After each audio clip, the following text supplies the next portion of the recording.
ಪರಲೋಕದವುಗಳ ಕಡೆಗೆ ನೋಡುವಂತೆ ನಿಮ್ಮ ಆತ್ಮವನ್ನು ವಾಕ್ಯದಲ್ಲಿ ಬಲಪಡಿಸುವ ಅನುದಿನದ ಧ್ಯಾನ. ಇಂದಿನ ಧ್ಯಾನದ ಶೀರ್ಷಿಕೆ ಕ್ರಿಸ್ತನಂತಹ ಗುಣಸ್ವಭಾವಗಳನ್ನು ಬೆಳೆಸಿಕೊಳ್ಳುವುದು. ಈ ದಿನದ ಸತ್ಯವೇದದ ವಾಕ್ಯ: ಹೀಗಿರಲಾಗಿ ನೀವು ದೇವರಿಂದ ಆರಿಸಿಕೊಂಡವರು, ಪ್ರತಿಷ್ಠಿತರು, ಪ್ರಿಯರೂ ಆಗಿರುವುದರಿಂದ ಕನಿಕರ, ದಯೆ, ದೀನಭಾವ, ಸಾತ್ವಿಕತ್ವ, ದೀರ್ಘಶಾಂತಿ ಎಂಬ ಸದ್ಗುಣಗಳನ್ನು ಧರಿಸಿಕೊಳ್ಳಿರಿ. ಮತ್ತೊಬ್ಬನ ಮೇಲೆ ತಪ್ಪು ಹೊರಿಸುವುದಕ್ಕೆ ಕಾರಣವಿದ್ದರೂ ತಪ್ಪು ಹೊರಿಸದೆ ಒಬ್ಬರಿಗೊಬ್ಬರು ಸೈರಿಸಿಕೊಂಡು ಕ್ಷಮಿಸಿರಿ. ಕೊಲೋಸೆಯವರಿಗೆ 3ನೇ ಅಧ್ಯಾಯ 12 ಮತ್ತು 13 ವಚನಗಳು. ರಾತ್ರಿಯ ಸಮಯದಲ್ಲಿ ಇತರರು ನಿದ್ರಿಸುತ್ತಿರುವಾಗ ನನ್ನ ಜವಾಬ್ದಾರಿಗೆ ಒಪ್ಪಿಸಿಕೊಟ್ಟಿರುವ ಜವಾಬ್ದಾರಿಯುತ ಕೆಲಸವು ನಿಸ್ವಾರ್ಥವಾಗಿಯೂ ಮತ್ತು ನಿಷ್ಠೆಯಿಂದಲೂ ಮತ್ತು ದೇವರ ಅನುಮೋದನೆಯನ್ನು ಪಡೆದುಕೊಳ್ಳುವಂತೆ ಮಾಡಲ್ಪಡಲಿ ಎಂದು ನಾನು ಪ್ರಾರ್ಥಿಸುತ್ತೇನೆ. ಇತರರು ಏನು ಯೋಚಿಸಬಹುದು ಅಥವಾ ಇತರರು ಏನು ಮಾತನಾಡಬಹುದು ಎಂಬ ಆತಂಕ ನನ್ನದಲ್ಲ, ಆದರೆ ದೇವರನ್ನು ಮಹಿಮೆಪಡಿಸಲು ನಾನು ಏನು ಮಾಡಬೇಕು ಎಂಬುದು ನನ್ನ ಆತಂಕಕ್ಕೆ ಕಾರಣವಾಗಿರುತ್ತದೆ.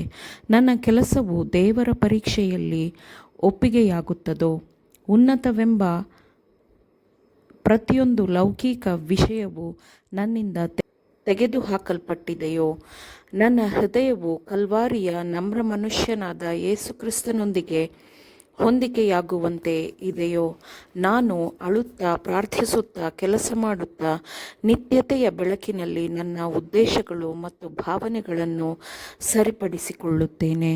ಮತ್ತು ನಾನು ಕೊನೆಯಲ್ಲಿ ರಕ್ಷಿಸಲ್ಪಟ್ಟರೆ ಅದು ನನ್ನ ವಿಮೋಚಕನ ಅಪ್ರತಿಮವಾದ ಪ್ರೀತಿಯ ಮೂಲಕವೇ ಆಗಿದೆ.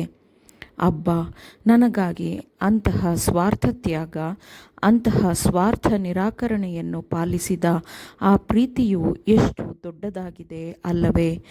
ನಮಗೆ ಮಾಡಲು ಸಾಧ್ಯವಿರುವುದು ತುಂಬ ಕಡಿಮೆಯದ್ದು ಮತ್ತು ನಾವು ನಿಷ್ಪ್ರಯೋಜಕ ಸೇವಕರಾಗಿದ್ದೇವೆ ಎಂದು ಹೇಳಬಹುದು. ನಾವು ನಮ್ಮನ್ನು ಉನ್ನತೀಕರಿಸಿಕೊಂಡು ಅತ್ಯುನ್ನತ ಸ್ಥಾನವನ್ನು ಪಡೆಯುವಂತೆಯೇ ದೇವರು ನಮ್ಮನ್ನು ಮಾನವ ಗುಣಸ್ವಭಾವದಲ್ಲೇ ಪ್ರಯತ್ನಿಸುವಾಗೆ ನಮ್ಮನ್ನು ಯಾವುದಾದರೂ ರೀತಿಯಲ್ಲಿ ನಮ್ರಗೊಳಿಸುತ್ತಾನೆ. ನನ್ನ ಪತಿಯೇ, ನಾವು ಕ್ರಿಸ್ತನ ಆತ್ಮವನ್ನು ಬೆಳೆಸಿಕೊಳ್ಳಬೇಕು. ನಮ್ಮ ಹೃದಯಗಳ ಮೇಲೆ ಸತ್ಯದ ಪರಿಶುದ್ಧೀಕರಣದ ಪ್ರಭಾವವು ಬೇಕಾಗಿದೆ ಎಂದು ಸತ್ಯವನ್ನು ಪ್ರತಿಪಾದಿಸುವ ಜನರು ಅನೇಕರಿದ್ದಾರೆ. ನೇರವಾದ ವ್ಯವಹಾರ ಮತ್ತು ಅವರ ಉನ್ನತವಾದ ವೃತ್ತಿಯು ಅವರ ಜೀವನವನ್ನು ನಿರೂಪಿಸಬಹುದು, ಆದರೆ ನಿಜವಾದ ದಯೆಯ ಕೊರತೆ, ಆತ್ಮ ಉದಾತ್ತತೆಯ ಕೊರತೆ, ಸಮಾಧಾನಕರ ನಡವಳಿಕೆಯ ಕೊರತೆ ಇವುಗಳು ಅವರು ಮಾಡಬಹುದಾದ ಎಲ್ಲ ಒಳ್ಳೆಯದನ್ನು ತಟಸ್ಥಗೊಳಿಸುತ್ತದೆ. ಹುಳಿಯಾದ ಹುಳುಕು ಕಾಣುವ ಧರ್ಮವು ಕ್ರಿಸ್ತನ ಧರ್ಮದಲ್ಲಿ ಯಾವುದೇ ಸ್ಥಳವನ್ನು ಪಡೆದುಕೊಳ್ಳುವುದಿಲ್ಲ. ದಯೆಯ ಮಾತುಗಳು, ಆಹ್ಲಾದ ತರುವ ನೋಟಗಳು ಮತ್ತು ನಿಸ್ವಾರ್ಥವಾದ ಸೌಜನ್ಯ ಇವುಗಳನ್ನು ನಾವು ಬೆಳೆಸಿಕೊಳ್ಳಬೇಕು, ಏಕೆಂದರೆ ಅದು ನಮ್ಮ ಮಾತುಗಳು ಮತ್ತು ನಡವಳಿಕೆಯಲ್ಲಿ ತೋರಿಸುವುದಕ್ಕಿಂತಲೂ 10 ಪಟ್ಟು ಹೆಚ್ಚು ಉಪಯುಕ್ತವಾಗಿ ನಮ್ಮ ಗುಣಸ್ವಭಾವವು ಗೌರವವನ್ನು, ಕರುಣೆ, ಕೃಪೆಯನ್ನು ಹೆಚ್ಚಿಸಿ ನಮ್ಮನ್ನು ಭದ್ರಪಡಿಸುತ್ತದೆ, ಇತರರ ಮೇಲೆ ಹೆಚ್ಚು ಒಳ್ಳೆಯ ಪ್ರಭಾವವನ್ನು ಬೀರುತ್ತದೆ.